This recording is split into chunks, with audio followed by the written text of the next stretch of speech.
Welcome back, Brew Crew, to another episode of Shedding Your Skin. As always, support US ARC. I'm a bronze member. They fight for our rights as reptile keepers. And there's a lot of stuff going on right now that we need to be aware of and be involved to keep these animals. Anyway, I'm not going to go rambling on and on about US ARC. It is what it is. You all know what's going on. Let's shout out the chat. What's good, Rudy? Thanks for tuning in. Pat, Rudy beat you to it, but welcome. Anyway, my guest this week is Chuck from Chill Chondros. All right. Welcome, Chuck. What's going on? So for those people that don't know who you are, just give a brief introduction, how long you've been keeping that sort of thing. Yeah, I'm Chuck Amakun. I keep and breed primarily green tree pythons. I got back into reptiles probably in 2019, 2020. And it was basically just bought a green tree after going on like a 10-year hiatus and not having anything. And here I am now. All right. So like in total, what got you into, your first stint in keeping reptiles and then got you back into it? I was a kid. My parents bought me a pair of Knowles, and then from there it just exploded. I had a bunch of monitors, ball python. I think at one point I had a small green tree python. And then I moved out, started focusing on my career, got married, and then I was, we redid this bar down here, and I wanted something cool to display, and through a bunch of different things, ended up with green tree pythons. That's pretty cool. Most people, when they get back into it, they're going to, depending on the timing, ball pythons or like right now, crested geckos are huge. So it's just interesting that of all the things you picked, green tree pythons. Yeah, I never bred anything in my life, and I saw a green tree at on exhibit, and that just it was like from there it was just all right, that's what I'm going to get. And doing some research, I'm like, man, I really like to breed these. And talking to people, they told me it's pretty challenging, and just getting back into them, probably won't have a lot of success breeding them. So that made me want to breed them even more, and there I am. Yeah, you like the challenge. I know with ball pythons, for the most part, is you throw them in when she's in her cycle, and it's pretty straightforward from there. You don't have to worry about, for the most part, males and females not being compatible, things like that. For the most part, throw them together. A couple weeks later, you got eggs. But yeah, I enjoy the challenge. I enjoy it when people tell you can't do something, or you probably shouldn't do that because it's hard. Yeah, I mean, for me, ball pythons, it just seemed to be the easy thing for me to get into. I already had a couple, so it was just easier to ramp up there instead of for me going into another species or lizard, something like that. Mm-hmm. Bearded dragons have far too many babies, so I did like 40 of them at a time, per whatever pairing I did. So yeah, it's just a lot easier for me to have animals with either small clutches or where it's manageable. Plus you can stack. I mean, they're all in drawers, so I mean, yeah. Just the footprint of everything is like, this is just one wall and everything's there for the most part. So I do like that. Hey Mitzi, thanks for tuning in. Okay. So with green tree pythons, I know when I first started looking into them, mainly because they're cool looking, the enclosure was more of a vertical oriented thing, right? Mm-hmm. So tall enclosure, you had your branches and all that stuff, and then substrate, maybe bioactive, whatever on the bottom. And in talking with you and talking to a couple other people that keep them, it's sort of mindset has changed now, where you don't need that really big vertical type enclosure. Yeah, I always say it, and it's not, I don't know if it's really spoken about. I kind of proclaim it myself as green trees being probably the most progressive species in the hobby to keep and breed. right now, currently, I think that there's a whole lot of anecdotal evidence and old try and true methods that could definitely be improved on, and we are improving on them. Um, the animals, I mean, honestly, it's more or less a left to right gradient, so more of a 36-inch wide by 2 foot tall cage for like a big female, or the enclosures behind me are 2 foot cubes. Just having a gradient right to left so they can thermoregulate is really all they need, and some people are really only keeping one perch in there, just giving them options left to right.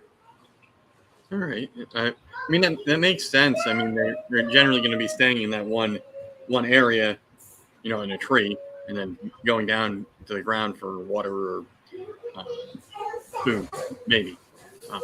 So I guess it makes sense to have more of that horizontal, just capturing that one gradient rather than having to deal with multiple levels.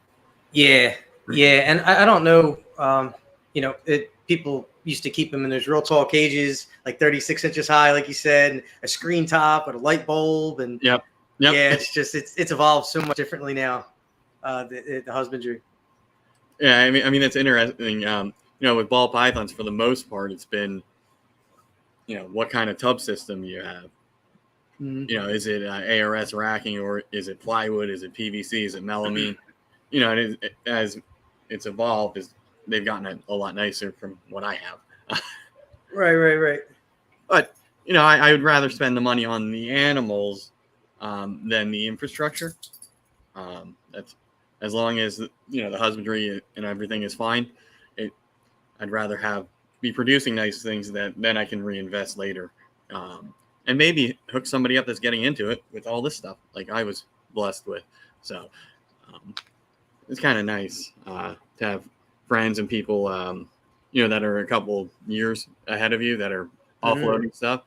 I mean, I traded a couple of rats and, I think a case of beer or something like that, and I got the racks behind me. So, I mean, that was nice. And now this one is finally set up because I had to move stuff out of the hatchling rack. But yeah, I'm looking forward to the future, and it's nice having the infrastructure now to sort of I can expand, have more pairings and things like that, and not have to buy more racking right away. Yeah, I kind of was on the same path with just kind of growing organically. I had my initial investment to the animals, and then when I had my first successful clutch, all my animals, my male that bred my female, they were down here in a 3 by 2 by 2 enclosure, but the male was living in a $15 hefty tote with PVC perches that were held up by Amazon knockoff command hooks and a $3 water bowl for dogs. I've and they're seen perfectly people, happy in them. People do that with like the big, either the hefty tub or the Sterilite tub, and they seem, as long as the humidity and the heat's right, it shouldn't be an issue. Man, they hold great humidity. I mean, as funny as it sounds, it's like that cloudy plastic like tote that you'd put like Christmas ornaments in. They work great. Like they hold 70% humidity, 75% if you have a good seal on it, and a couple air holes you drill in the side of them. And I put radiant heat panels like actually bolted through to the lid of it, and proper probe placement, and just some sanded PVC perches so they have something with a little bit of grit to rub their face off when they go to shed. And right. The snakes lived fine in that for years. And it's only recently that I've switched over to, all PVC enclosures and Cambro tubs, the high-end food storage tubs that are a polyacrylic. So they're almost clear like glass, and, they look a little bit better aesthetically. They have great humidity too. But I like the way they look a little bit better. I upgraded all my caging for my animals, and then expanded into a few new animals, like I said, with the proceeds from my last clutch. Yeah, and I'm looking to do the same thing, either reinvest in infrastructure or animals or equipment. Like an ultrasound would be amazing to have. So I'm not guessing. Yeah. Luckily, I'm not doing that many pairings, so I'm not going to overbreed a male. It's probably impossible for me to do at this stage. but it would be nice to get the timing of everything down. It's something I'm just constantly, okay, it's time to start pairing, and then, okay, there's an ovulation, that type of thing. It's like, now we start the countdown, but until that happens, it's sort of like, well, am I throwing you in there for half a year and, she's not even building anything? Right. Wasting this animal, but yeah, I mean, for me, like, I do want to upgrade to PVC because I have a lot of aquariums and it is such a pain in the butt. They are heavy, they take up space. I have a 55-gallon to my left, and I can easily have a wall of PVC enclosures and have all my lizards there and then clear up all this stuff. So part of me is like, well, I don't, they're pets right now, so they're fine, but I also want that nice visually pleasing thing, and not to be wall to wall of animals in this room, which I'm just about at. Yeah. So for as far as the husbandry goes for green tree pythons, what's their like ambient temperature and humidity? Really, it really depends on who's keep. Most people are keeping around, low to mid 80s, 83, 86 is high normal, the hot side under a radiant heat panel. And then about 78, 77, 79, the cool side, all year long. Yeah, I don't. Hey, Chuck, can you switch the mic from your AirPods to the actual mic because it's getting a little choppy? How's that? Is that our talk like that or no? It might be your connection. Is that better? A little bit. I could kind of hear it popping. Can you hear me better now?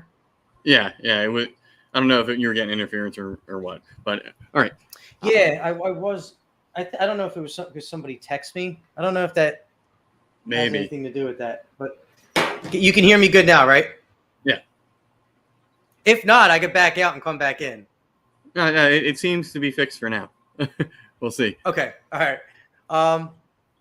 Yeah. So I don't keep that way anymore. I used to. But my husbandry technique now is I go right around 83, 84 daytime. Hot spot, 78 cool spot during the day, and then every single day my animals get a night drop to 78 the hot spot, and my ambient typically is right around the high 60s, low 70s in my room, so it's right around what the cool spot's going to be at nighttime. So it's going to be 12 hours of daytime heat, 12 hours of nighttime heat, and that's every single day. And when I do that, it's a little bit easier to breed them. I'm able to read my animals a little bit better, and don't have a breeding season anymore. I can breed year round. I just have to read my animals. Okay. Because I think that normally wasn't there like a brumation period or like a cool down prior to breeding?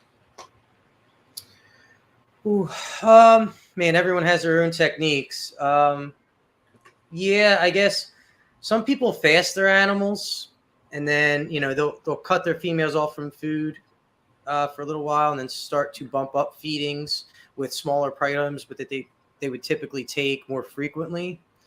Some people will start to cool them, but they breed during the cooler season. So what you would do is you would get your female, and you would start night drop on the enclosure, and you would slowly get night drop to bottom out, and you wouldn't touch the daytime temperatures at all. So it's not necessarily a brumation, because a brumation is like a technically a reptile hibernation, correct? Right. They just sort of slow down for a couple months. Yeah, that's not typically what you would do with green trees if you're doing temperature cycling. Some people temp cycle, some people food cycle, some people light cycle. I don't. Yeah, like I said, I don't play with that stuff anymore. This year, I'm getting luxe with just not really changing much, just kind of keeping my husbandry techniques the way I keep year round. I don't change feedings. I don't change temps. Maybe drop like 1 or 2 degrees at night drop when I put the male in. But other than that, it's not really much change. Right. That's interesting. Like, same thing. I've heard. I forget who it was, but somebody had a power outage or something like that in his rack for his ball pythons, and it cooled him down for a week or whatever, like it was cold. Mm-hmm. And then I guess the following year he had one of the best seasons he ever had. Yeah. So because of that little power outage or whatever, that's what he does. I forget who it was. It's kind of interesting. And everybody else would be like freaking out, and then he gets the issue resolved, and then has a great season. Yeah, I think reptiles can handle much lower temperatures than we give them credit for. Heat's the real killer, in my opinion. Yeah, I try to keep this room warmer so I don't have to crank up thermostats and the heat on the ball pythons, because it gets to a point where if I'm chilling my room down to like 68, then everything's working a lot harder to maintain a temperature, and I don't want to have a fire or right have an issue that could be catastrophic, especially if I'm not home. So I have the thermostat for my place set on. It's like an eco. So if it gets too hot, the AC will come on. If it gets too cold, the heat comes on. Nice. What am I missing about the garage? Oh no, I was on Sexing and Flexing, and I must have missed that. I have to go back and watch that. I was busting. There's a joke, an ongoing joke that I kind of, it's like a sitcom humor where I villainize my wife because she doesn't let me have any fun because I want a giraffe and she told me I can't buy one. So that's always the going joke, is she's no fun and she won't let me own a giraffe. So I always complain about her, but I got to give her a lot of credit. She puts up with a lot of shit, and she's my biggest supporter. And every time I get a new snake, she might not exactly love it, but she acts like she's interested to keep me appeased. She's pretty cool. So, how big's your collection currently? 1, 2. I got snakes in all kinds of different rooms. 1, 2. I think currently I have 6 or 7 adults. And then from my clutch, I have 4 babies still. And then I had another Neo. So 11 or I think 11. I think I actually have 11 snakes. I don't think I have 7 adults. I think it's 6. I feel like everybody that I've talked to that has green tree pythons is always like a much smaller collection than somebody of that equivalent that's working with ball pythons or something else. Probably due to the degree of difficulty in breeding them, and there's a lot of animals to watch and neonates and whatnot to make sure you get started on food. With ball pythons, it's a space thing. For the most part, they're ridiculously easy. But yeah, you talk to somebody, I'm just getting in, they have 40 ball pythons, something like that. But it's always 15 or so green tree pythons. I just find that interesting. Yeah. I always say that a ball python breeder is usually carrying a 30-pack of Miller Lite to the party, and a green tree python breeder usually has a 6-pack of some kind of craft brew. Nice. Now, are you focused on one specific locale when it comes to green trees? Did Tucker touch on the subspecies and where the localities fall within them? He talked about I think he has a map or something or he brought up the book and he was pointing and he went through it. And I just let him go about it. Yeah, so subspecies, I could touch on it all. There's 4 subspecies of green tree pythons, and I guess it technically would be the taxonomy or whatever they call it, the scientific classification. There's 4 subspecies of green tree pythons. You have the northern subspecies, which are Biak, like the Biak and Numfor Island animals. They're Morelia azurea. Morelia azurea. And then the way southern species are Morelia viridis. They're going to be your Aru island types, your Maruki locality types, and your Australian York Cape Peninsula locality types, and then you have Morelia azurea uterenus, and they're going to be your Cyclops Mountain and your Jayapura locality animals. And then the animals that really have stolen my attention and my love are going to be Morelia azurea pulcher. So I always say that I'm really focusing on the pulcher subspecies of green tree pythons, and that's going to cover the locality types of Manokwari, Surong, Batanta. I believe the island of Waigeo is in there. A couple other ones that are like Tamika and stuff, but they're kind of really weird, obscure locality types. But the main locality types are going to be Sorong or Manokwari is what you would typically see. Cool.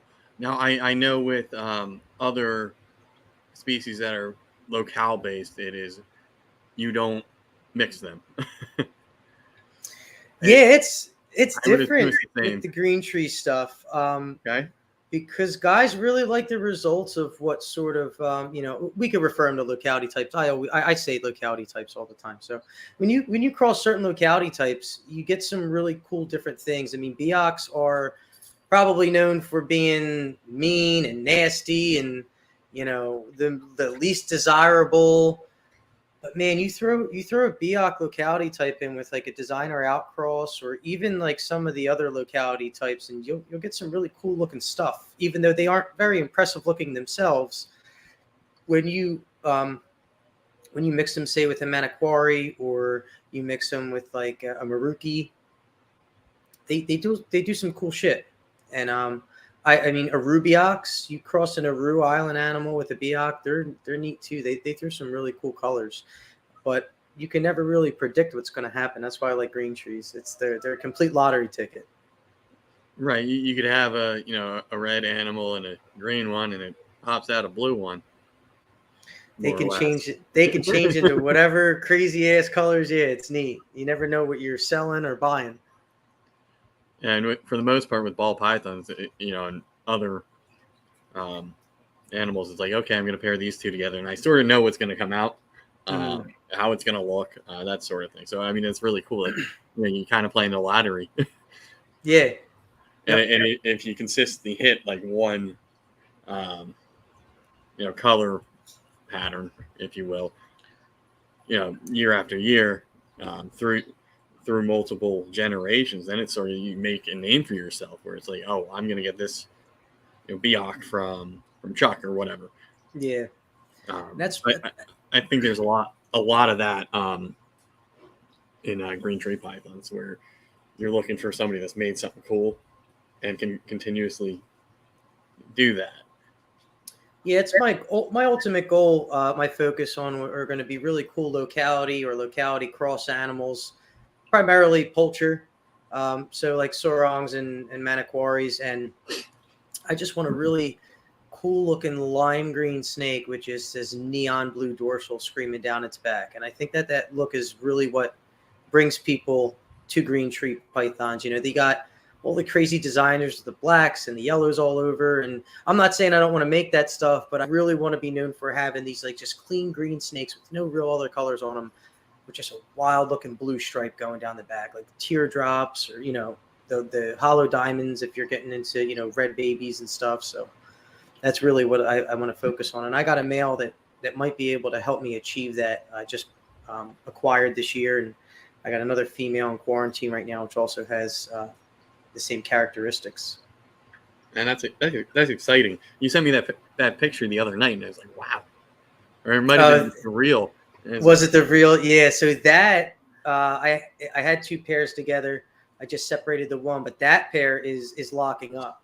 And with my notes, that was a female that gave me a clutch last year. Hopefully, she's following the script that she followed last year. My techniques are a little bit different, but more or less, like, she's right on the right track. They're locking up a little bit earlier than what they did last year. So I'm praying for an ovulation on or around the third week in July. So nobody knows what's going to happen. I mean, it's all she could just reabsorb. She could, drop dead. She could give me all slugs. Who knows? But that's what I'm hoping for. But that's an exciting pairing, because that Aru female crossed with that Manokwari male, he doesn't have blues underneath, but he has all blues on top, and she has some blues on top, but all blues underneath. So if I can get a baby to have, both of their characteristics on it, I could possibly get a snake that has a lot of blue on it, mostly blue. But who knows? I might just get green snakes. Who knows? Right. I mean, I find that like so interesting about green trees, where most other species you kind of know, unless there's like a recessive or something that you didn't know about. Mm-hmm. You're usually not surprised in what comes out because there's well, half of it's going to be this, a quarter of it's going to be this, based on the genetic odds or whatever. You do the Punnett square thing. Oh, hello. Hi. You just want to say hello really quick, and then you got to go back upstairs, okay? Say hello, little one. Hello. Say hi. We love it when kids pop up on the channel. They provide some entertainment. You going to bed? No. Give me a kiss goodnight.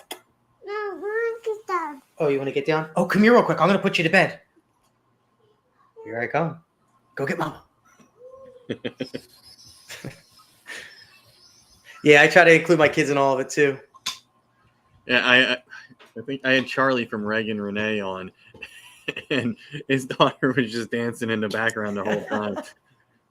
It sucks I got my priorities in line, or I'd have a lot nicer collection. And it was hilarious. I asked Charlie, "Hey, where do you see yourself in 5 years or something like that?" And Reagan goes, "Old." Yeah. So of course I made that be the promo clip to go watch the show again. Right. Yeah, so what this is you got back in 2020. Did you buy breeder animals then, or did you grow everything up? Half and half. Most of them were sub-adults or an adult. I didn't start any off as Neos. The first Neo I ever owned was the ones that I made. So one was like kind of going through a color change. My one female, that was the smallest animal I had owned until I had Neos, and she was maybe a year and a half old. And she's now just this year. She was going to be able to breed, but I don't know what she has. She has like some kind of curse to her, and just she messes all my males up for some reason. But Tucker's got one like that, I think. Yeah, man. I think he was afraid to put anything with her because he didn't want to lose anything again. Dude, and she's acting. She wants it. She's pushing her quake out, spreading urates around, and typically that could be a bad thing, but she's not having any jerky motions or any aggressive behavior. She's inviting them to come in, and one is now deceased. Another one, she bit his lower jaw and wrapped him up because I put him back to, it was a food response. It was a bad introduction on my part. And then the one that was in it with her just recently, he ended up catching an RI. So I just pulled him, and I'm going to he's almost cured now. I put him on antibiotics, and he's good to go. He's recovered, but I'm not going to reintroduce because of the way she's acting. I think I'll miss her window. So Gotcha. she'll reabsorb because she's hugging the cool side and day hunting. She'll reabsorb, and she'll probably start producing egg follicles again another 4 months because my snakes produce them multiple times a year now. So I'll just wait 4 months, get him back up to speed, bulletproof, and then I'll reintroduce him. Like I said, I got a pairing right now locking, so if anything, it'll keep me. I won't have everything happening at once. I'll be able to spread it out throughout the year. Yeah, I mean that is nice when nature sort of separates things for you. I have two that are due any day now. Second, while we're doing this, please, you're listening to me. Because I'm on, it's going to be day 51 tomorrow for one. So that's 21 days after they're supposed to. And then the other one's roughly, 2 weeks pass as well. And it's just like, come on. I got to go on vacation. You better get them out soon. Yeah. Or else they'll be maternally incubating.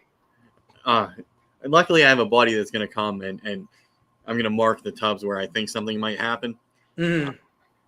And I have other tubs set up in the incubator, so I'm not too concerned. But my fear was they're like everything I pair is going to drop at the same time. And that means Yeah. everything's going to hatch right around the same time. That means everything's going to be eating around the same time. And I don't want that with my the way my rodent collars.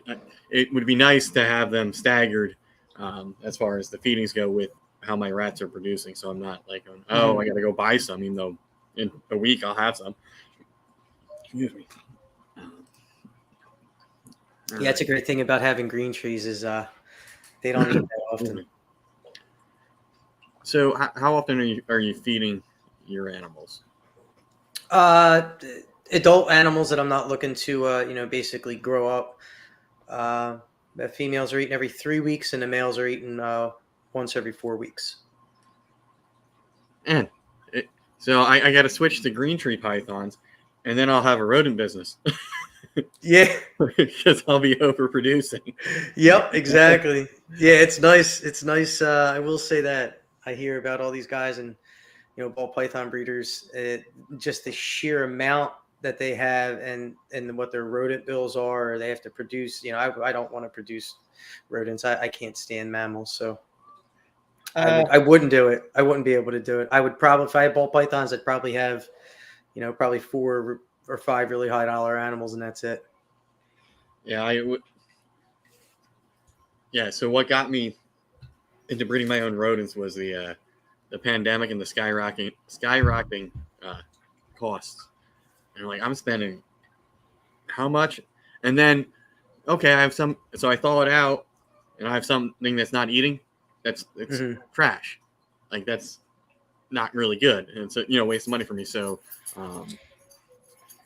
my buddy breeds rats. He gave me 3 1.2s or something like that, and I just started breeding them out of aquariums before I built a rat rack, and I think I got into it for maybe $150 total, and now my cost is pretty much the bedding and the food, which runs me. The food just went up again. It used to be $50, and that was awesome. Now it's I think it was 70 for 100 pounds. Still inexpensive compared to spending $500 a month on a frozen box of rodents. And then oh my god, that's crazy. That's crazy costs. It really is. So I luck out, and right now I'm producing more than I need. So I'm able to use them as currency. So for other people that may have bigger collections that are relying on what they're producing plus additional stuff just to top up, I'm able to make some trades or sell them, which is nice for now. But I think probably next year it's going to be closer to where I have to expand, and I can't do that anymore. But it is nice to be okay, here's 100 rats, and it's $200. Yeah, that's nice. So you're feeding live to all your animals. You're not doing frozen thaw. For the most part. Okay. I do frozen thaw. There's some that'll take them or pretty much eat anything you throw at them. But I sort of have this thing where I go through, I'll do the fresh kill, right? So I'll call a few, and as I'm going through the rack, okay, if nobody took it, then it's going to get frozen, added to the bag. So I'm some of the stuff has to take live, and I'm fine with that. It is what it is. But once they get big enough, I'm not comfortable doing that because rats have teeth. Yeah. And I noticed, and I don't think I put it on a reel, but I'm not going to now because I noticed one of them got bit last week when I was feeding. And I don't like that. I miss that. Damn, that sucks. So, but yeah, I have a sort of cycle, and then once the freezer gets too full, it's okay. Who needs rats? Yeah. Anybody need anything? And then I fill back up. But it's definitely been much more cost effective having it in house. If something happens with the supply chain again, same thing with feeder insects. I'm fine. Yeah, I just as my wife's thrilled. I just got a freezer full of rats behind me. And I just thaw everything out in hot water when everyone's ready. And typically green trees ain't really. I heard sometimes feeding frozen thaw to ball pythons can be tough, but the green trees eat everything up unless they're neonates, and that's where you run into your issues. But Yeah. So what's the trick to getting them established once and started on food? Because I've heard all sorts of dude. You better start burning incense, do the hokey pokey, start saying your Hail Marys. It's establishing baby green trees is probably one of the most challenging, tedious things that I've ever done. I had a pretty tough clutch. I still have one that's almost 7 months old. It's still, I'm not comfortable sending it out to anybody because I still have to kind of mess around with it really bad to get it to eat. But for the longest while in the first couple weeks of feeding trials, I only had one that would take a meal on its own. The other 7 were assist fed, and after unsuccessful feeding trials, I was popping a pinky head in its mouth or a rat's tail or a mouse leg, and just keeping them alive. But I think with baby green trees is they don't necessarily not want to eat; they just don't know how to. So it's kind of like a human infant, they don't come out walking. They can't even hold up their bottle for the first couple months of life. So I think it's just that the snake's learning how to be a baby snake, getting its movements down, understanding how to perch and all that stuff. So it's just basically keeping them alive. And I don't think that they were all meant to live, out in the wild. Multiple clutches, the entire clutch would be dead. Right. We preyed on, or we do these special things to treat eggs with mold, or save an egg that's drying out and doing all this crazy stuff. Well, that egg probably wasn't meant to live in the wild, but now that we've saved it, now we're going to have to maybe fight the challenges that Mother Nature was trying to cull. Yeah, I had. So my first clutch was last year. I had one that didn't absorb the entire yolk. And it was stupid small. Like, I don't even know if I could have fed it like a mouse pinky. This thing was tiny. So it got rat tails. And now I think it's like 3. He's still small, but it's I had to assist feed like right away. And I was like, crap. Now I gotta learn this. And then I had 2 more in that clutch that I needed to. And the one just finally took on her own like 2-3 weeks ago, and I was ecstatic because it's been almost like a year. Just every 5 days, nope, you're not going to eat, and it's just, oh man, it's one of those nice things to know how to do. I would hope I never have to do it again that long, because it got to the point where it was like, am I just keeping this animal alive? Right. Yeah, I had a baby that prolapsed on me. I reinstated prolapse, and obviously it can't eat for a couple of weeks, and it was already tiny, and it was eating, red hot pinkies, and red hot pinkies are just a blob of goo, right? And there's not really much nutritional value to them. So after the snake was healed, and it didn't re-prolapse after a few weeks, the only thing I could have really fed it was pinkies again, and I didn't want to do that. So what I did was I started taking rat's tails from medium rats that were the same diameter as a red hot pinky, cutting them to about the same length as a pinky. And then I was taking a hypodermic syringe and injecting into the meaty part of the tail an infant Enfamil brand polyvisol multivitamin for babies. And apparently my kids want cheese. I don't know. Did you hear them? Yeah. So yeah, I was injecting this multivitamin to the meaty part of the tail, and the tail has nice bone in it. So there's calcium and stuff, and the snake was biting it, eating it, and wrapping it up just like it was a pinky. And it was easier for it because it wasn't flopping around like this, uncoordinated, gooey little tiny pinky. It was just a rigid rat's tail. And I have instructional videos on my page, and I took that snake directly from rat's tails to fuzzies. Wow. And it's now at a buddy of mine, Brian Latimer from Lucky Leviathans. It's at his facility right now and just took another fuzzy. So it's thriving after, prolapse. And in certain prolapse, I don't know how ball python breeders do it, but I inserted it with a Q-tip that you take all the cotton off of, and you dip it in Preparation H cream, and you reinsert it after you've rubbed down the prolapse with a sugar paste to dry it out. I forget. There's a kind of honey that I've seen people use. A couple people use their probing tools to sort of get it back. Mm-hmm. Yeah, and I mean, God, baby green trees are tiny. They're like a number 2 pencil, and curled up, perched up when they come out, they're the size of a quarter, and that's not a joke. They are freaking tiny, man. And you look at them when they first come out, they got this little pot belly on them from the yolk sac being absorbed, but you look at them like, dude, wow, what am I going to feed you? Like, I've never seen a snake this small. And they get pretty big. You wait. I wait until after the first shed, 10 to 14 days, and they get significantly bigger from the yolk sac. It's pretty incredible how quickly they grow, and their heads are less rounded, and they start getting a little sharper edges, and their head starts looking like a snake rather than a worm.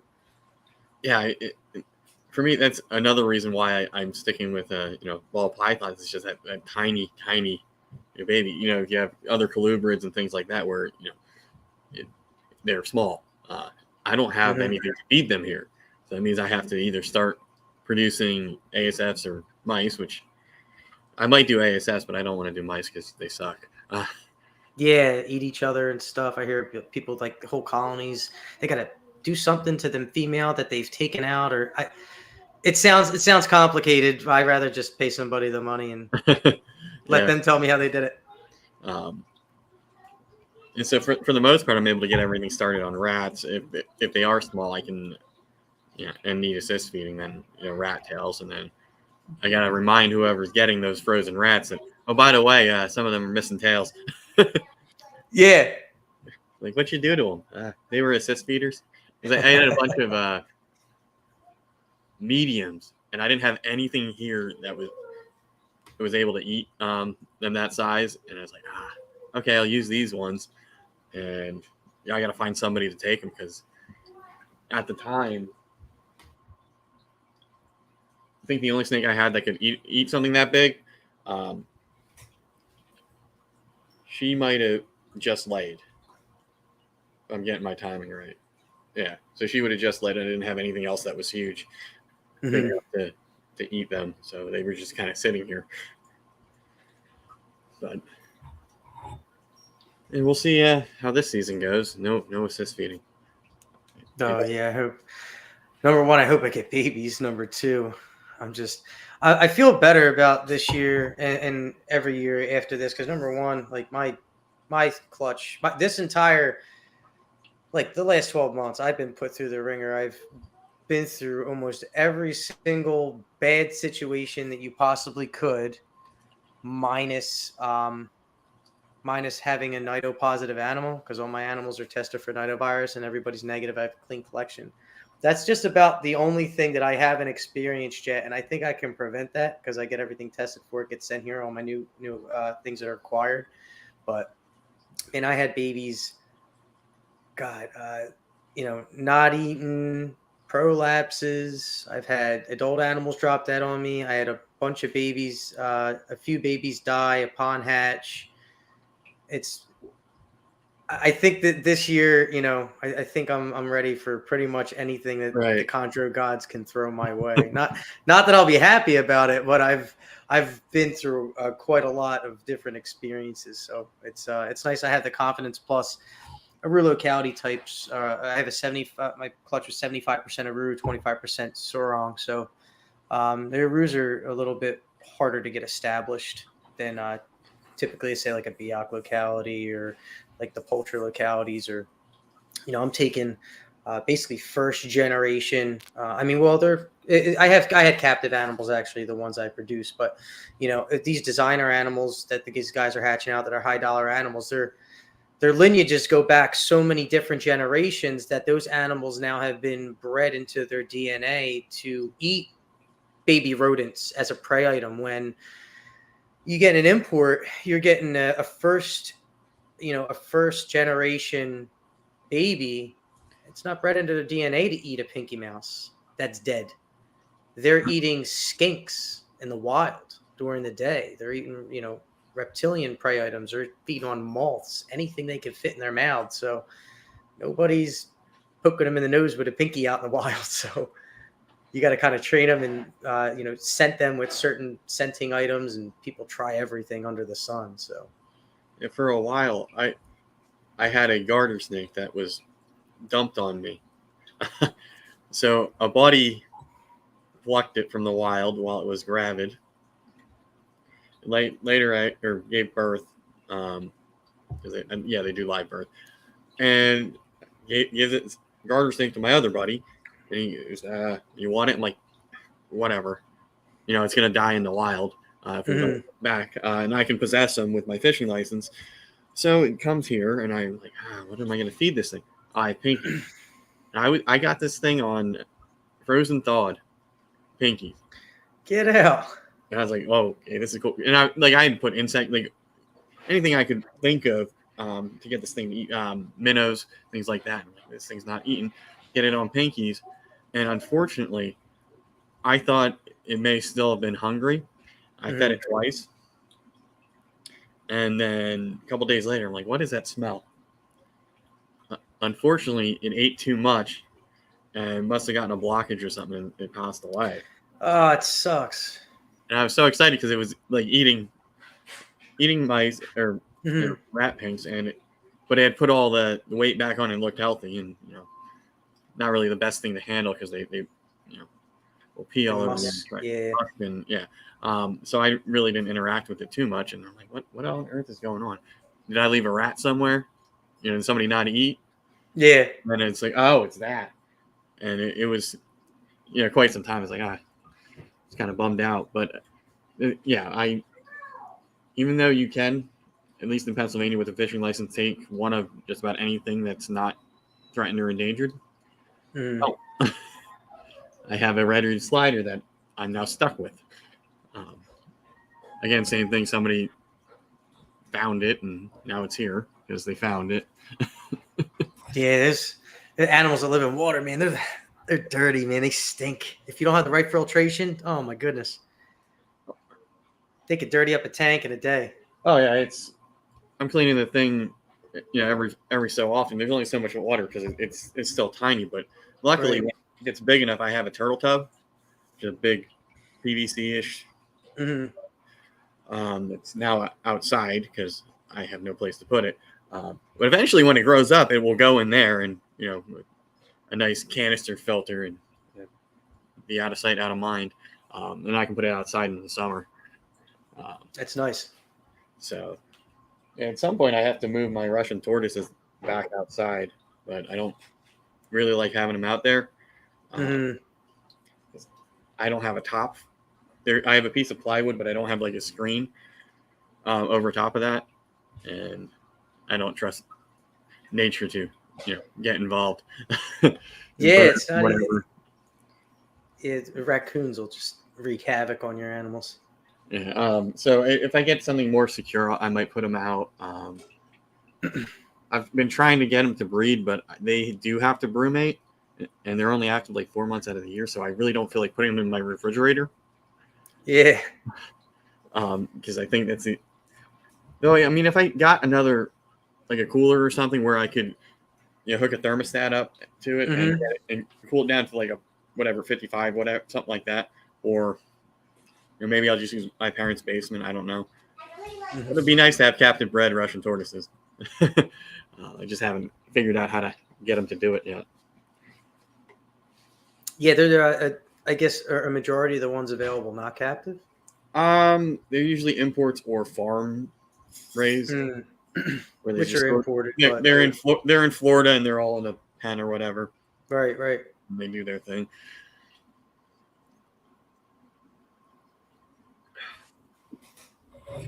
So, how many clutches are you expecting?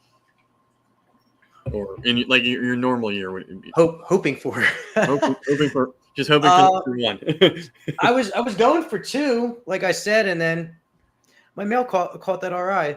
I just started hearing some pop in, and I was like, okay, you're done for a little while. So I'd hope by the end of the year I can have 2 pairings. I'm praying that this pairing upstairs, it's been locking up, works out for me. So I'm just sticking to 1 right now. I had 2 females for this year, but the one male that lives above her is the one that she bit. But he's good now. He's back to normal.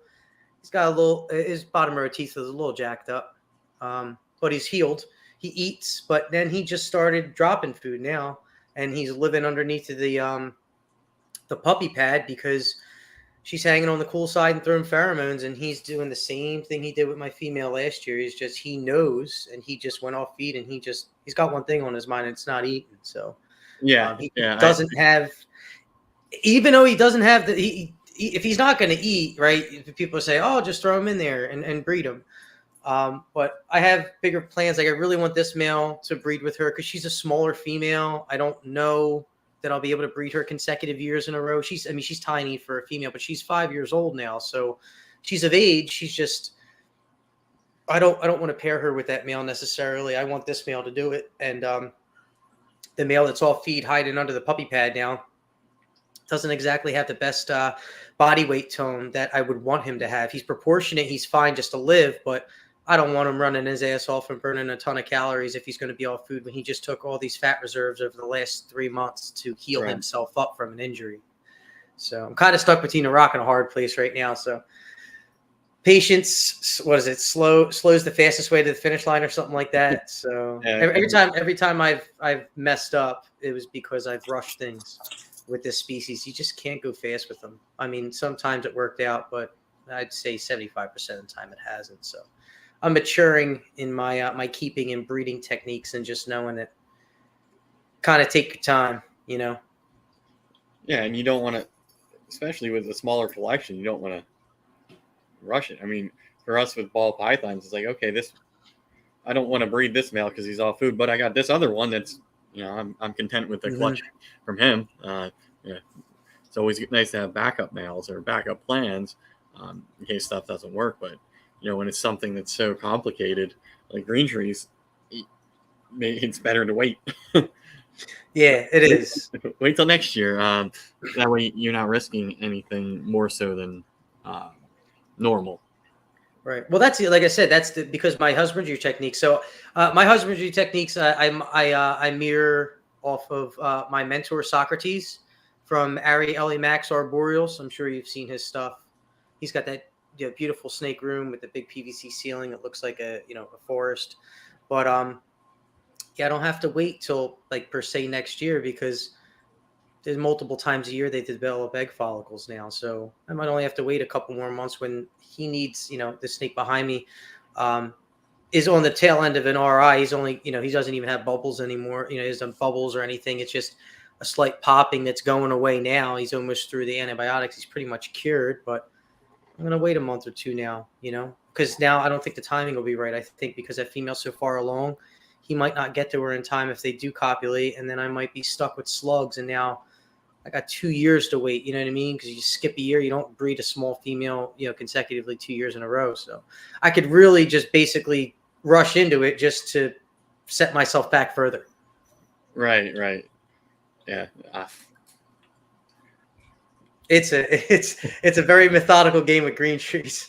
And you got to think, like, if you come out of breeding season with the same amount of chondros and not less, you're doing pretty good.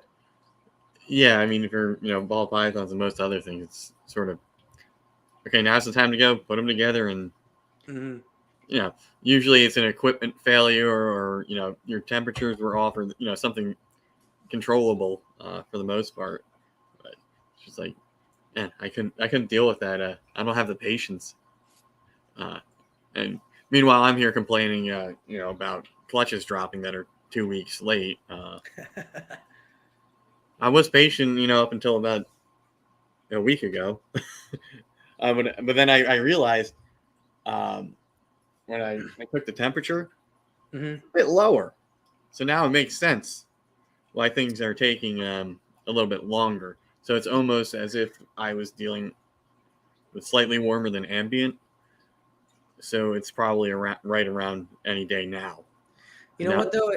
It's funny you say that too, because I'd say the last few years, the progression in husbandry and incubation techniques, even in the green tree community, has really started to look at cooler temperatures as being better.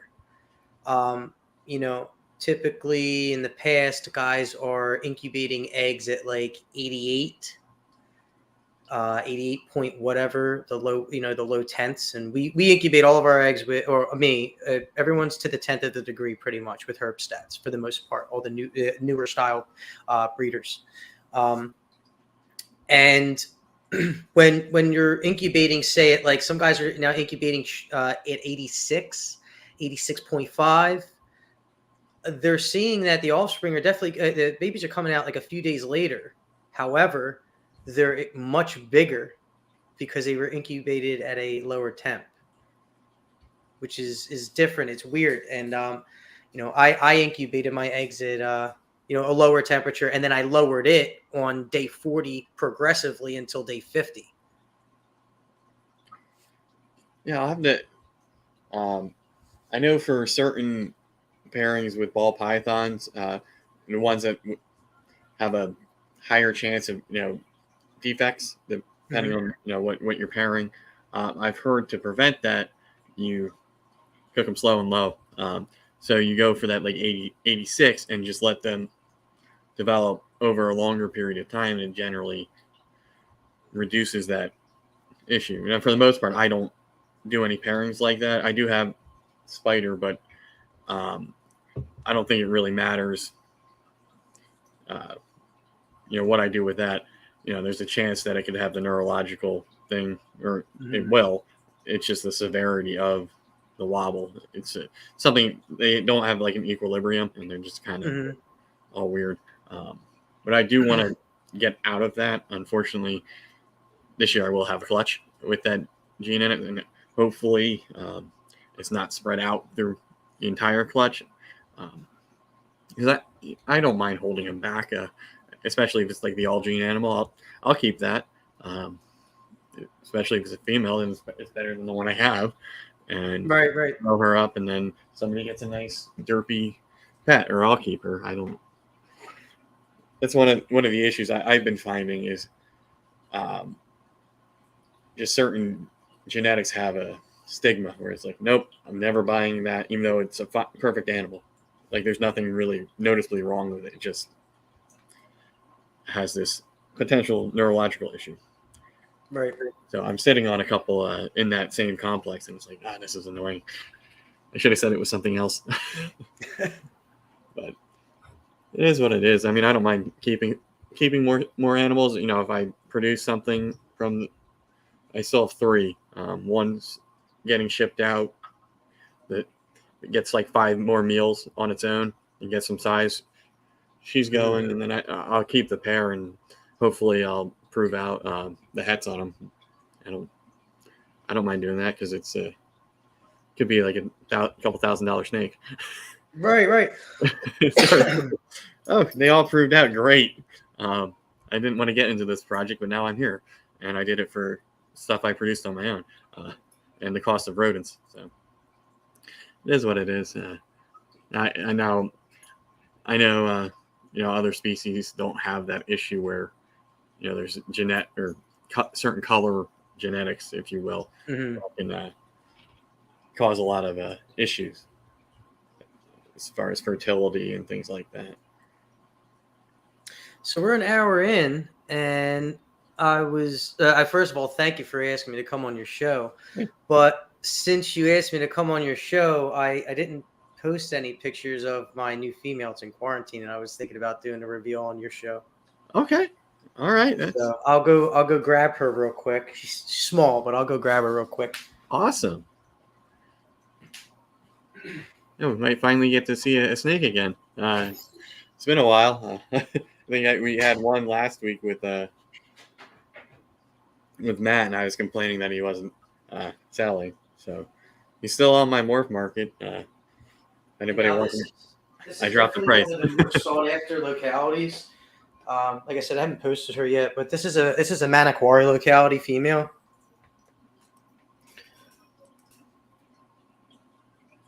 She's got those cool blues on her. And that is awesome. Yeah, she's pretty snake for sure. I really like her a lot. I'm excited to work with her, get her a little bit bigger. But she came in fantastic. The guys really hooked me up over at my place. So you see what I'm talking with that blue going down her back? There's alternating like teardrops. So you could tell because of the dorsal pattern here. You see how the little teardrops coming off the sides are like solid and more like of a straight line. So you can see that she was a yellow neonate. Now, if it was typically, the red neonates will have like hollow triangles going down the back where these solid little, or little teardrops coming off would be. And people say all the time, oh, they're bitey, they're nasty. Well, not really. I mean, she's not going to bite me. And she's still on the perch. You just have to know how to go in there, what times of the day to go in there, how to handle them, how to read them.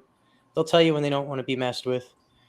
Typically the only ones that are really going to bite you are ones that are fearful or looking for food, really, if they just mistaken you for food. So just neat, though.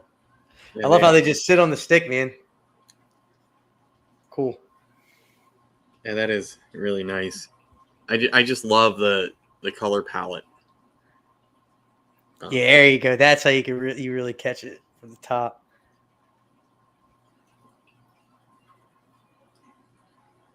Well, maybe I might have to get one. Be a display animal. I have an enclosure. Just don't. I would have to retrofit it and whatnot. But that's awesome. Actually, let me go put her back real quick. All right. And that's pretty cool. Yeah, I do like, the colors, the color palettes for these animals. And they can be all over the place. The greens with the blues. Just. Yeah. Now, the crazy thing about that is that animal most likely it's either farm bred or it's an import. So that snake was not supposed to be plucked off of the trees in the wild.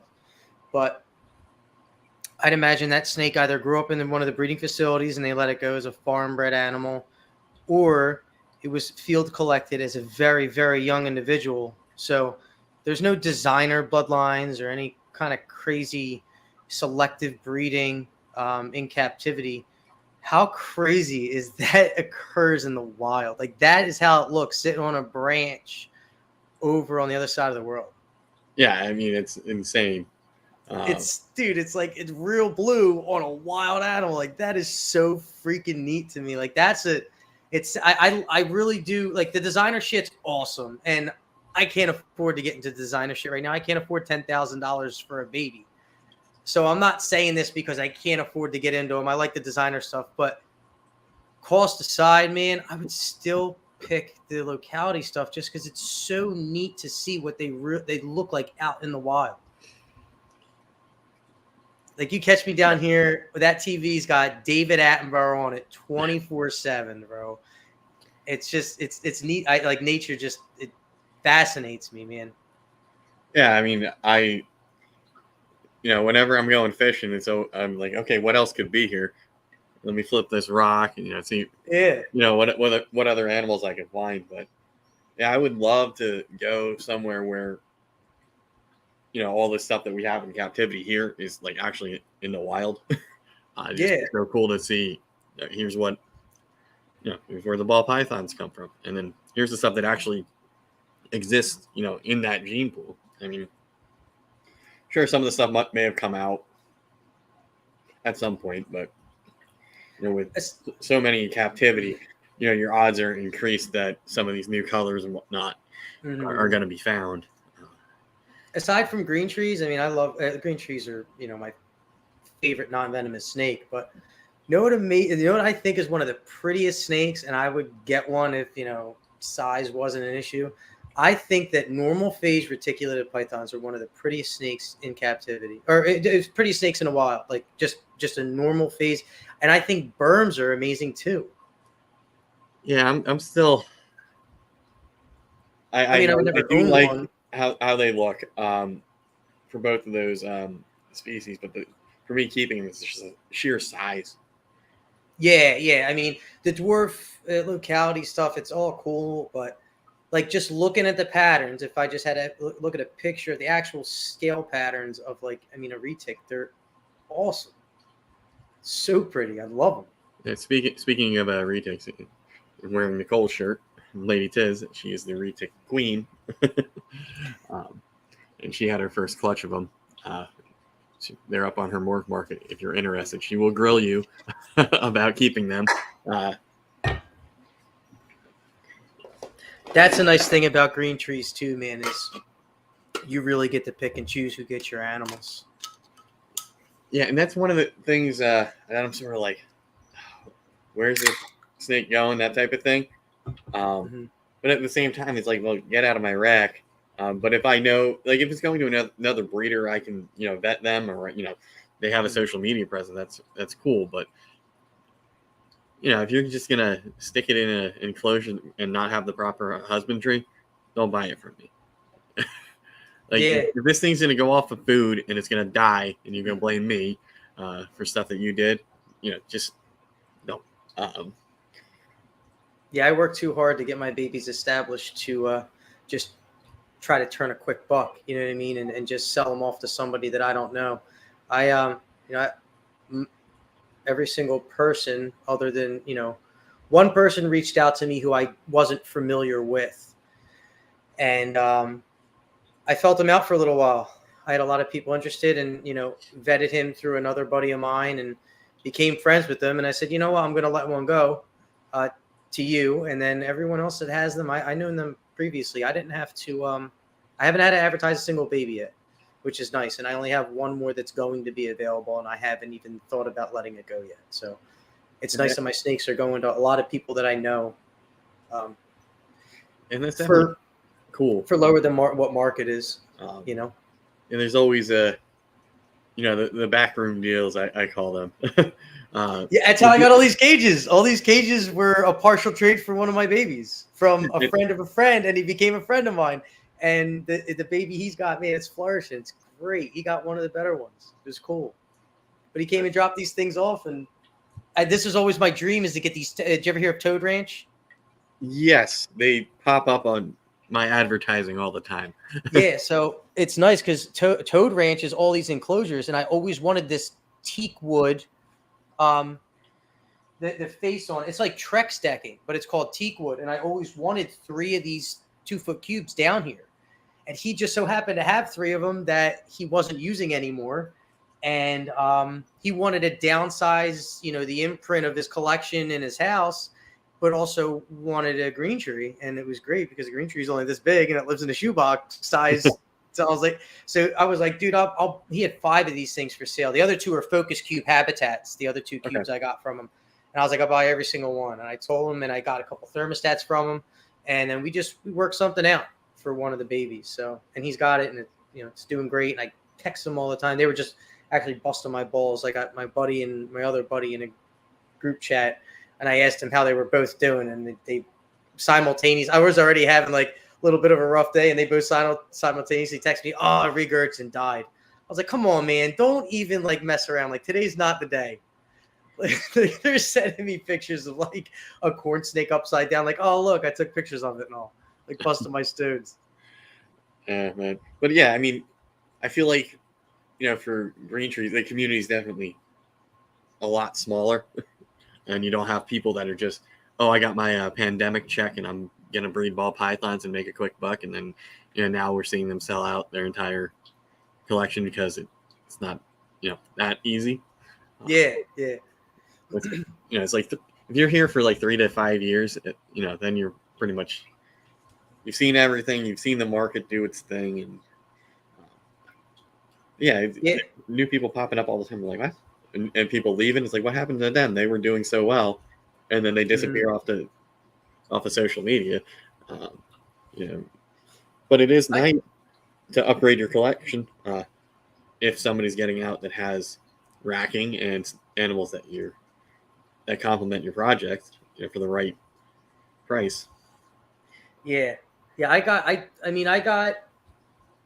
the amount of snakes I got because I definitely want to set myself up for retirement because I retire in 12 years. So I definitely want to do this into retirement and not have, collect my pension and I have my medical benefits and just kind of have a little bit extra. Um, but I'll tell you what, you can't be in it just for the money, especially not with these snakes. They'll break your heart. They really will. You got to love them. You got to love them and you got to put the hard work in and you got to learn the animal and they have to be first. And, the people that you're selling to, if you don't know them, even if they're a stranger customer, like they got to be first too. Like your name's everything in this hobby is what it is. And if you want to be successful business wise, you definitely have to be successful in the hobbyist portion first. Yeah.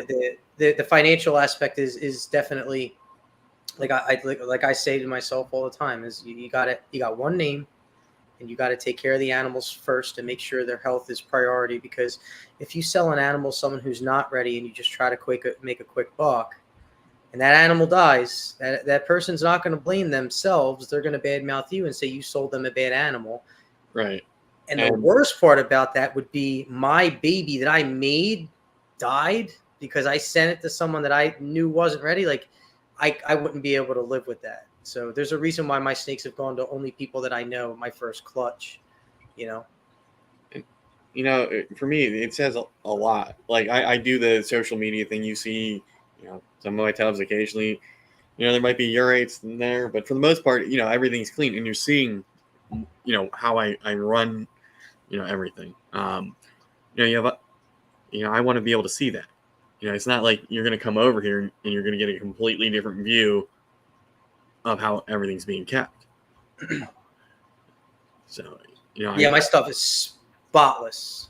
Like if somebody even spreads a urate on a perch, it's getting wiped off unless they're in there to breed, because that's good. That's sent for the male to pick up. Unless they're in there to breed, everyone gets wiped down, sterile. There's chlorhexidine, puppy pads are getting changed, paper towels, fresh waters.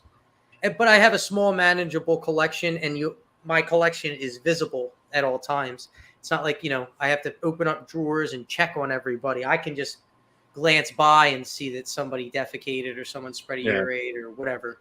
It's a lot easier, I think, to keep a sterile collection because nothing's bioactive. All this shit behind me, this is all fake plants. They're all on like carbon colored puppy pads, glass water bowls, fake plants. The fake plants are in there. And the potted plants just for show. The plants up top are for show, but they're also for the kind of like shield the light because they don't like that direct light like right on them. So it kind of gives them a sense of security to hide under the foliage. So rather than getting defensive and striking at me when I go in there, if I open it up, like they're underneath the palm fronds, they just kind of tuck their head and they know that they can hide from me, or they think they can. And I just don't bother them. I don't touch them. Yeah. And for my boa, if it's in the tree, I am not handling it. For a while, I took the tree out, and I think that it knew, and it got mad at me because it likes to just chill up there, and that's what they do in the wild. But it is kind of cool if it's feeding day and he is in the tree. I get that sort of like cool strike, but yeah, I'll tell you, I kept in those hefty toads, and they were bare, and it was just two PVC perches, and that's it. Every time I would walk into the room with my female biak, my import female biak that I've grown up, that I have upstairs still, bong, you'd hear it hitting the side of the tub, every time I'd open the door. And then as soon as I switched her over to the Cambro tub and I made these perches to slip in, but then I put a couple palm fronds, like fake foliage over her, and there was no light. There's no lights in that enclosure. It was like, believe it or not, the hefty toad had a solid lid, so it should have covered her and made her felt safe. But then when I had the Cambro with the clear top with the foliage where she was able to hide, It was like night and day. Within a week that she was in there, I could go in there and pick the perch up, and she would just tuck her head underneath the leaves and feel safe. It was like I just completely calmed down this imported Biak that everyone says are the devil, that I thought was the devil forever. But as soon as I gave her some sort of foliage to make her feel happy, she literally she doesn't do that anymore. It was like overnight she turned into a mellow ass snake. Yeah, And it's neat. I think that there sometimes the husbandry, like now everything gets fake leaves, everything, just because I saw how much it calmed down that one female Biak import. yeah, that's certainly interesting. I do have, and I will speak to bioactive and live plants. It is a pain in the butt. I used to have dark frogs, and that enclosure is still going. It is so overgrown right now. It's not funny. Yeah, it's definitely not something you would have put a green tree in. They don't like that shit. And it's so humid. I'm probably going to take it apart tomorrow because I'm just. It has to go. There's still water in it. The pump is like at this point. I think it's not seized up. It's not on. But there's just so much algae, and I've been fighting this green algae. Like it's like a carpet algae for like years in my one aquarium, and I took one of the rocks and put it in there in some gravel and moved it. So, you know how to kill that algae? no light. Squirt a little hydrogen peroxide in that water. It kills all of the food for it. I use that in my daughter's saltwater tank. She's got a little 5-gallon saltwater tank upstairs with some Nemos in it. Oh, It clears it right up, dude. You have to do it every now and then. If you do it too much, you'll completely purify the water and you'll kill all the beneficial bacteria. But you squirt it in there, you'll see that algae will start to shrink up. You'll start to turn white. Somehow I managed to get it out of my 36 bow front, which is finally after years of dealing with that. And I had one fish in there that I luckily could rehome. It was an African cichlid that was the devil. It killed everything, so I got rid of him and I put in Amazon species, so it's peaceful now. You messing with discus at all? No. I have firemouth cichlids from tetras, and there's a catfish that I never see. It just hides under the rocks and then comes out to eat and goes back. But I did have that 5-gallon saltwater, and it was a pain in the butt to maintain. And I think it was Fluval. They sell the kit. That's what I have, the Fluval C5. And the freaking pump seized up. I didn't know. I had gone on vacation, or like I had COVID or whatever, roughly around the same time. I'm like, where's my fish? The water's cloudy. Oh. That sucks. So I tore that down, and we'll deal with that another day. For some reason I can't get rid of enclosures and aquariums and things like that, even though they're not being used. They're just in storage. Well, I might do it again, but it's expensive. Saltwater is expensive, and I have all the stuff to do it. But freshwater is just a lot easier. So what else? You got that list of questions? We're getting off topic here. I know. We got most of them. I was interested about the different colors, and it's pretty much a crapshoot, not like ball pythons, where it's you kind of know what you're gonna get. Did the look, did the feeding, did the breeding, did the husbandry. Yeah, I think I either asked them or it got covered in conversation, so that's pretty good. And they were your questions anyway. Yeah, for Tuck. And it was certainly helpful. And then just let him go off for, I think that was almost like 3 hours. And holy shit! He wanted to talk about the ball python stuff, so we did that for like half of it. And then we get into the green tree stuff, and then he's bringing out books and maps, and I'm just sitting there like, I'm just gonna listen. Informative. Yeah, the green trees. I think probably the best keys to touch on being a ball python breeder and being on a few ball python breeder podcasts. I noticed that their ball python breeders are super intrigued by the incubation. They are intrigued by the incubation techniques, and then the amount of days that they're incubated for, as well as like leading up to the ovulations and time after the pre-ovulation or the post-ovulation shed, which is pre-lay shed, all that stuff. It seems to be significantly shorter than what it is in ball pythons. Yeah, and that makes sense. Plus, those topics are sort of familiar to us, so it's easy to ask and talk about. What temper are you incubating at? What's the general cycle? Yeah. Like so. I mean, Oh, okay. Have you ever addressed a mold issue on your eggs? I have not had that happen yet. Generally,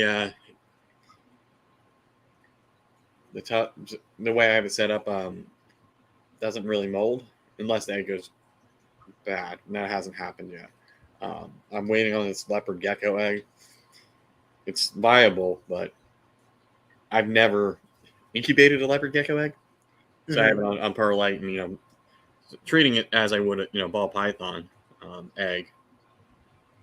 But it's like I know this thing's either going to dry out, something's going to happen where I'm not going to have this gecko, and it's for 3 years I've gotten slugs from the mom, and it's sitting directly in perlite.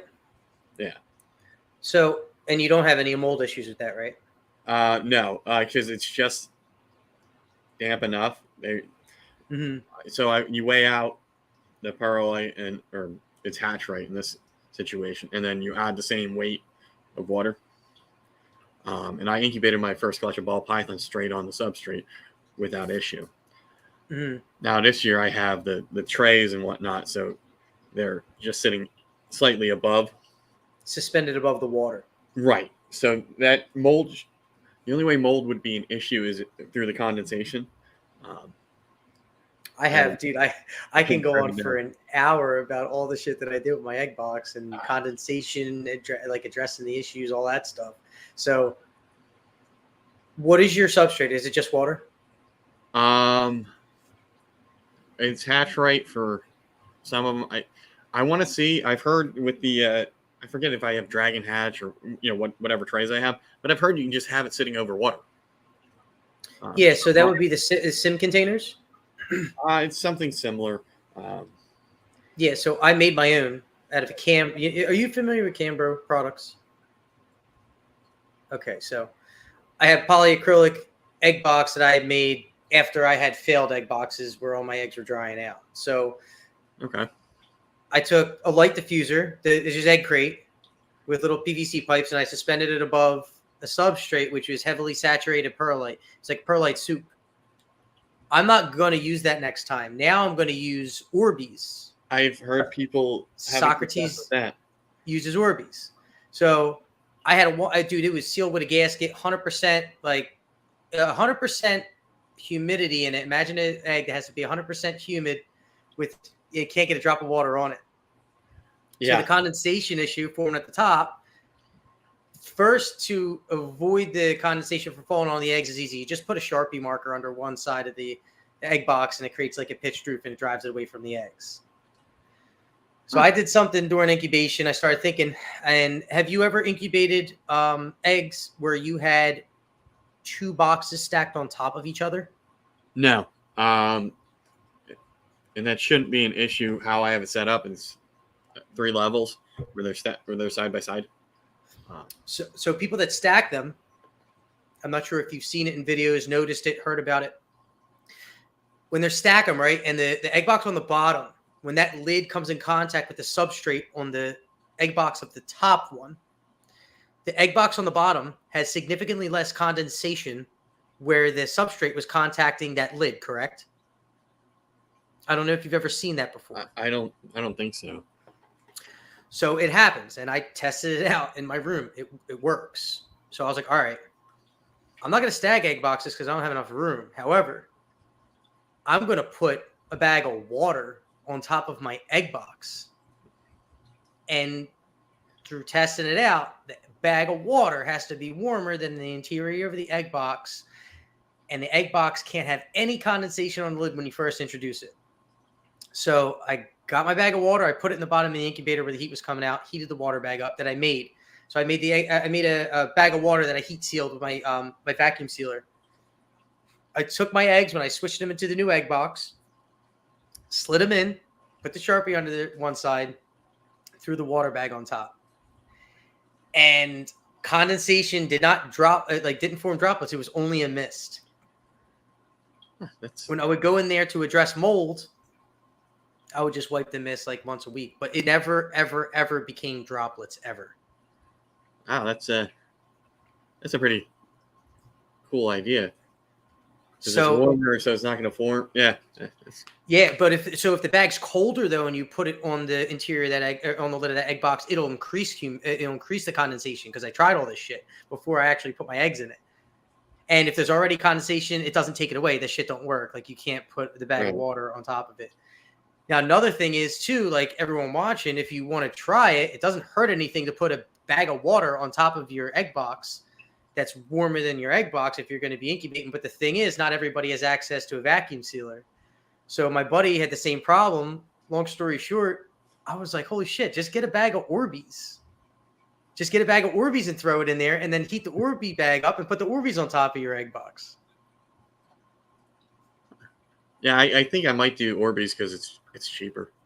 And it doesn't leak out like a regular Ziploc. You know what I mean? Like, it holds it together. So it doesn't hurt anything to do it. Yeah, right now I even had because I was expecting to have eggs a lot sooner, than reality. And I had the incubator set up, with the probes in a tub, so I'm getting the actual, or not the probe, but the thermometer is in a tub, so I'm getting the actual reading of inside the tub rather than the ambient of the incubator. So I wound up lucking out that I had the leopard gecko lay an egg. It's like, well, it's already set up. Just an egg box. There you go. But we'll see. I might have to do that. And so I have a little. Thanks, bro. Little thing that I got. I think a bearded dragon came in it. It's almost like a little tackle box looking thing. That's where I have the little bit of a hatch right in the leopard gecko egg. But it had holes in the lid, so I had to use press and seal. So we'll see. Should be 2 more weeks, I think, 3 more weeks, give or take. Since it is warmer, it's probably going to be a male, since you can temp sex them. And I'm really interested to see what the heck's coming out, because I have 3 leopard geckos that live together in the same enclosure. You're not supposed to do that, but they've been living that way for a while, and when I separate them, they don't seem to do as well as when they are together. I can't control the breeding, so I never see it, so I'm always surprised when it happens. It's like, oh. So I think the past 2 years, she just went through her cycle and laid a slug or something. And then the male finally must have got her because I got a viable egg. So we'll see. It could be like 8 different things. So. That's cool, though. Have a little baby come out you make. Yeah. So if it's the 2 that I think, or the male I think it is, they have I think they have like 2 heads. It's a polygenic thing, a raptor, where if all the things line up, I can get like a cool looking albino leopard gecko type of thing, or just a regular albino, or whatever the other things that are in there. I really haven't done too much research into leopard geckos. I just have them. They were like $30 total at a reptile show, and I was like, they're easy pets. Right. They don't need they just need the heat during the day, and they're nocturnal, so there's no UVB, and they lick their calcium from a bowl, so I don't have to dust the animals that I'm feeding, and they just need a humid hide and a hide. And they're easy. Oh, Stella. All right, then we are hitting that 8 o'clock mark at 90 minutes. Thanks for coming on. I don't know why I didn't mention this. If you're not already following Chuck, all of his social media, I believe, is in the description to the video. You have Instagram and YouTube. Yeah, well, yeah. YouTube, I really don't post anything. YouTube, we're mainly on the Chondro Barroom. I have a show with 2 other hosts, Travis and Kino. Shout out to them. Every Tuesday night, 10 p.m. We have another green tree python breeder or keeper in the community, and we only talk green tree pythons after 10 p.m. Eastern time. Sometimes it gets off the rails a little bit. So, have a little bit too much to drink, and we're busting each other's stones, and it's definitely an adult show for sure. But if you want some hardcore green tree knowledge and you don't want to fall asleep while listening to it, it's definitely a good show to tune into. Yeah, man, I'll have to check it out. I've seen you guys posting reels and stuff about it, where you're plastering each other's faces on music videos or whatnot. Always makes me laugh, and how do I always miss it? Probably because I'm sleeping. Yeah, and shout out to everyone that follows us. Everybody in the we call it the CBR family, the Chondro Barroom family. Shout out to everybody who supports us, and with them, we just have this really cool green tree python community and family that we formed, and everyone a part of it's awesome. Everyone kind of sticks together, looks out for each other, and we point out bad apples when we see them in the community that trying to scam somebody or trying to push something off. It's nitovirus hot or something like that. So we got a pretty decently sized family. That's a tight knit group, and everyone, and it's really cool. It's nice. Everyone looks out for each other because these snakes are hard enough to keep and breed as it is. So we try to help each other out as much as possible. Yeah, man, that's awesome. I feel like with the ball pythons, we have our core group of people, and then a couple cliques depending on who you interact with or follow. So it can vary from chat to chat who's in in the comments during a live, and so it's I'm at the point now where it's like, oh, what the heck's this person's actual name? Did I get it right? And I'm bad with it for the most part. I know that the brand name, but sometimes I don't know your first name. When in doubt, it's usually like a James or a Jeremy or something like that. Yeah. Or a Mark. And you're usually not wrong. But yeah, it's definitely been a fun ride meeting all these people. Some are even right in my backyard, more or less. And I never would have known were into reptiles and whatnot like me, having not been for branching out on social media and putting myself out there. So I do like doing these shows, being in the chat, but it is nice to talk about things other than ball pythons, since it's so industry heavy right now. Yeah, I think with Justin Kobolka getting into the green trees, and I think a lot of we've had a lot of really successful new breeders in the past couple of years, including myself. I think that it was kind of demystifying, the keeping of green tree pythons. They're pretty easy species to keep. I'm going to be honest with you. I mean, they're not hard at all. And once they're set up correctly, as long as you don't skimp, they're not cheap. Especially the equipment, not even the animal itself. The equipment's, you got to spend money on some quality equipment, PVC enclosure, radiant heat panel, a quality thermostat. And then everything else from there, you can get a cheap water bowl, you get some cheap perches, but you set them up correctly with the right temperatures and you just leave them alone. Don't mess with them. You got these people say, yeah, I've worked with this green tree python to tame it. Nah, just leave it alone. I picked that animal up. I kept it on the perch. I didn't handle it. I touched it real quick, but you don't want to take them out and handle them. It's not what they want. They just want to be left alone. I feel like a lot of us ball python people, that's the whole thing. You're handling them. Oh, this is such a nice snake, whatever.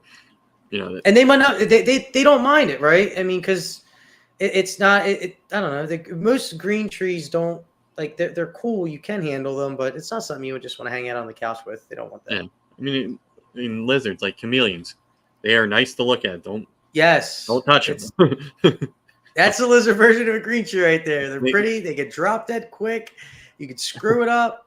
But if you don't touch them, you just leave them alone and just give them food, water, and look at them from a distance. They'll thrive for the 36 months that's their lifespan. Yeah. I forget how long I had mine, but they had to have been late import. Whatever. We got them from a big box store, and I had them, nice big enclosure. I'm like, this footprint's too big for a small chameleon. Okay, I'll move them to a smaller one. Now I got everything set up, smaller enclosure. Everything's all nice, and he's on a branch, so I just pick up the branch, put him over. Like a week and a half later, he's just dead. It's like, yeah, it break my heart. I would love to have a couple panther chameleons, but they're just they don't live that long. It's terrible. It's like same thing as I want an octopus. I'm not gonna get attached to something that lives only 3 years. Yeah, and some of the smaller ones, their life cycle's like. Yeah, what am I gonna cry every 11 months when my baby octopus dies? What the hell? Yeah, I forget why I was looking at it, but it was like, oh, I can get an octopus, and then I was doing more research. It's like, I'm not spending that much money to like die right away, more or less. But, yeah, so I'll steer clear of salt water for a while. But there are some cool shrimp that I might get, but. All right. So we're gonna go ahead and wrap this up. Since we are well over the 90 minutes. Thanks again, Chuck, for coming on and dropping your knowledge about green tree pythons. Like I said, it's a refresher from talking, ball python stuff every week, every day. It's nice to get some knowledge from different species. See a really, really cool new animal that you picked up. Everybody in the chat, thanks for tuning in. After you're done here, go check out John Feely. And then after that, check out Malacia from Wiz Constrictors with his podcast, Sophisticated Ignorance. Who knows? It should be fun tonight. Thanks again for coming on, Chuck.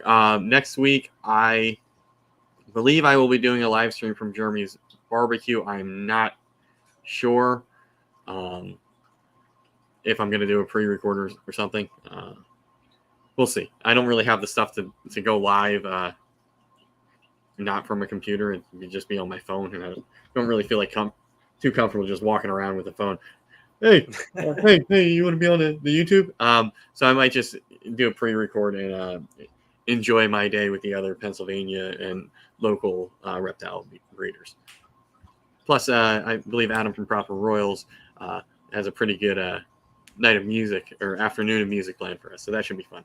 Anyway, I will catch you guys on Thursday for All Things Considered. I don't know what I'm going to do or who I'm going to showcase as far as shout outs, but we'll see. I have to do another episode of that, and hopefully there should be a video on Tuesday. All right, well, thanks for watching. Chuck, thanks for coming on. Thanks for having me.